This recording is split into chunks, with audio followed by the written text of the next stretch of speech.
વિચાર કરી અને કળયુગને રહેવા માટે 5મું સ્થાન આપે કે જા તારો સુવર્ણમાં વાસ. સુવર્ણમાં વાસ એટલે સોનામાં. કળયુગને સોનામાં વાસ મળ્યો એટલે આપણે વિચાર કરીએ કે કળયુગને સોનું મળ્યું એટલે સોનું બધાય મૂકી દે ચાંદી ભેગું કરવા લાગે. આ એવું સોનું નહીં, કેવું સોનું?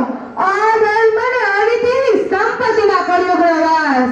આપણા ઘરમાં કોઈ પ્રકારની સંપત્તિ આવે ને ઈ કોઈને ખબર હોતી નથી.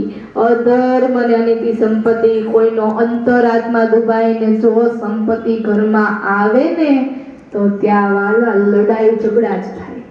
ત્યાં શાંતિ ન હોય, સુખ ન હોય, ત્યાં લડાઈ ઝઘડા હોય, કારણ કે કળયુગનો વાસ છે એમાં.